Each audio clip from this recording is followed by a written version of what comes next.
Thanks for watching the Ring 57 YouTube channel, guys. As you can tell from the title, yes, something very unfortunate did happen to Susie.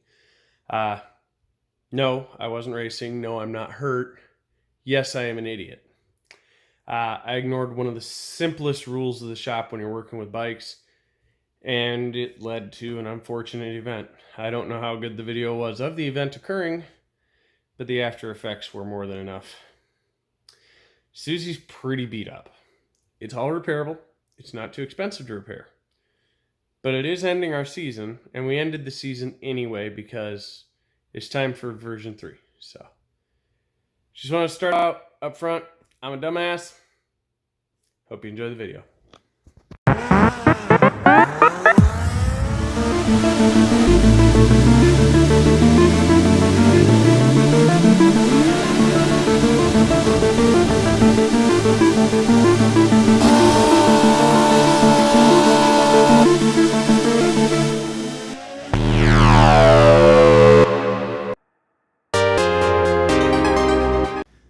Hey guys, and welcome back to the Ringer 57 YouTube channel. So today's video is the precursor to the winter build videos. Okay, with a new series going, we're going to start up. It's Suzi-Q again, but it's Suzi-Q version 3. Okay, version 4 is going to be the big boy. Version 3 is getting it ready, getting it knocked out. We're going to do a winter dyno session, a few other things. So what does this involve? Well, first and foremost, we got to pull Susie down to her bare frame again. All right, we're going to get the gas out of it. We're going to empty the injectors out, get them stored for the winter.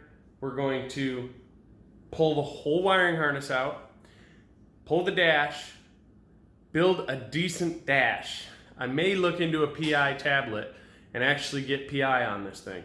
We're going to fix all the wiring mess we made this year. We started out with a nice, clean, neat wiring.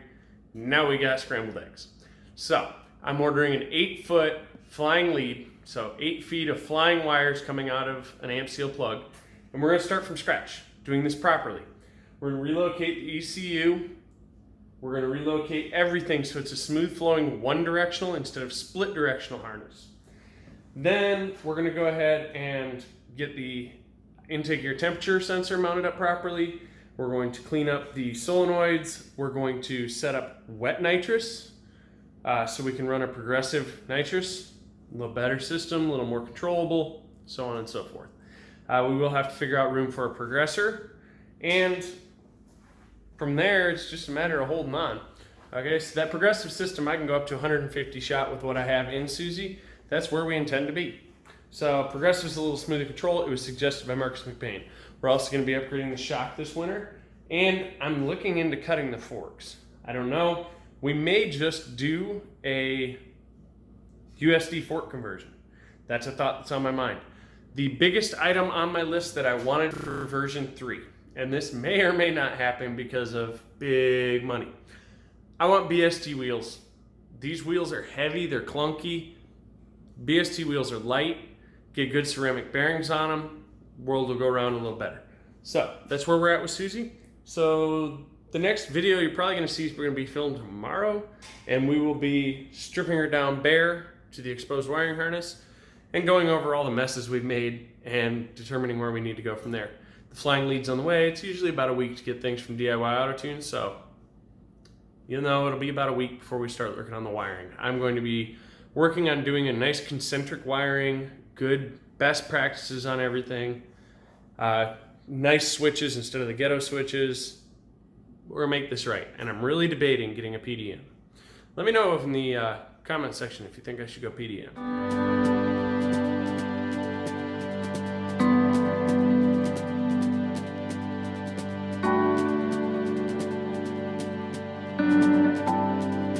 But I'm here to be clearly honest with you guys.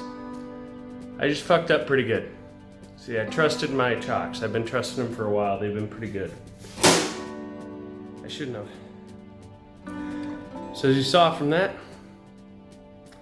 Susie took a flip. So we're going to roll Susie back, get the straps that are sitting 2 foot away from her, put her back up on the lift, strap her, tear her apart, see what we need to get. That costs some money. That cost a lot of money. Alright guys, so let's evaluate this situation. Start at the back where it's not so bad. My hugger fender, gouged up, beat up. It's worse for wear, but it'll work. The arm seems to have survived okay. A few scrapes and scratches, but it's okay. Tail section of the frame survived okay. It doesn't appear to be bent. We'll check that later. There's a possibility of it, but I don't see any broken paint. The exhaust, well, it had already been laid down once, so it's fine. Clutch cover, a little worse for wear, some scrapes. And lines at the fuel rail are still loose because I had just finger tightened it. Nitrous tank and bracket held up okay. The foot peg's bent pretty good. Well, it's a good thing I was about ready to get rid of that. Shift linkage is bent pretty good. It's about to get rid of that. The air shifter bolt's bent. The tank, surprisingly, never took a lick. That's the best news I've gotten all day. The engine cover on this side took a good smack, but no cracks. Seems to be okay. Kickstand is straight still. This is where it gets nasty, okay? The handlebars and everything took the bulk of the hit. So as you can tell, my bars are crooked. This bar took a hell of a whack. I'll probably replace the clamp-ons. Just order the same ones I had. I liked them. This grip took a whack and snapped off the plug from the end, but I think that's just pulled out. Managed to get grease from the underside of the lift on the clutch handle, but the clutch handle is in one piece and still operational. Thank God, because I just bought that. This side's fairing, the gaps seem okay. They seem about what they should be, and that's where the end of that is. So, if we look, she's crooked. So the subframe on the front, that I custom built my damn self. I get to find another one and custom build another one my damn self. I think all the relays survived okay. The custom piece that's holding my false headlight seems to survived okay. Hell, even this freaking fairing may be okay. It did bend the bracket over here, which is surprising that it bent the bracket, and it might just be because it's rubber mounted. But we'll get these fairings off and see what the substructural damage is, but seems to be generally cosmetic. The only mechanical damage is stuff I already intended to get rid of.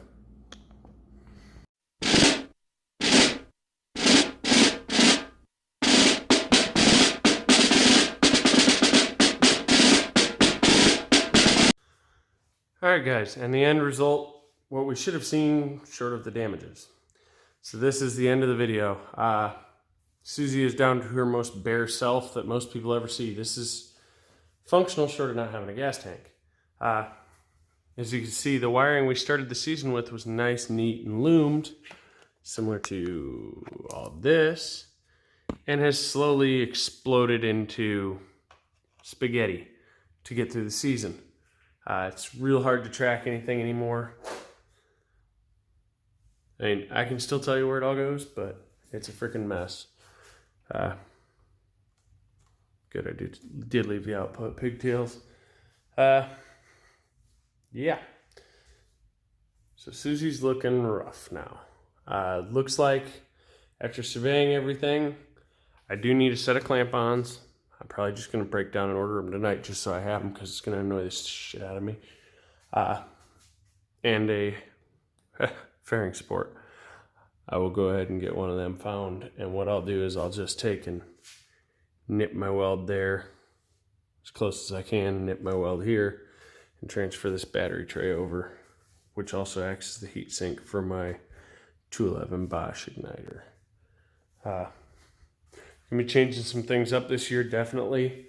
I've got some plans in the works to upgrade some ignition components. The nitrous system's completely getting changed up. We're going to have the same number of solenoids, just one of these will be a fuel solenoid. So we've already switched most everything over to nitrous outlet. We'll go ahead and get a nitrous outlet fuel solenoid. Hardline this straight into this solenoid, and then we'll run this to a -6 to, to a dash, yeah, dash to a -6 to that, which is how we originally had it anyway. Let's see, the end results. These are the panels that did not survive. The 57 windshield is dead. Not a big deal. I can order stickers. Stickers are easy to get. Also, my headlight, false headlight, got knocked out, and my headlight bracket is now missing an ear, which in most applications wouldn't be a big deal because these would actually do something. But in this application, the only two things holding this on is this ear and that ear. These hold it connected to the other fairings, but don't hold it to the bike. So we'll get another one of them and modify it. The brake handle, I snapped off the adjuster. I will probably either look into a GSXR brake master cylinder, which is a very good thought, or most probably we'll just order a lever, to be honest. Probably just order a lever. Cheap, easy, and I can get my adjustable clutch lever at the same time. We'll make match. So GS 600 levers, adjustable, simple. This was not bent. Luckily, the fairing was flexible. That's good news. Everything else seems to have come out unscathed. The side plastics are a little scratched up now. The tank didn't take a single dent, ding. So with this, there's not a lot of cosmetic damage to these, some scrapes. So I'm going to ask an opinion. Do you guys feel Suzi-Q could use a new color, a new paint scheme? Or do I just leave her because, well, I like her? Let me know in the comment section, guys. For now, thanks for watching.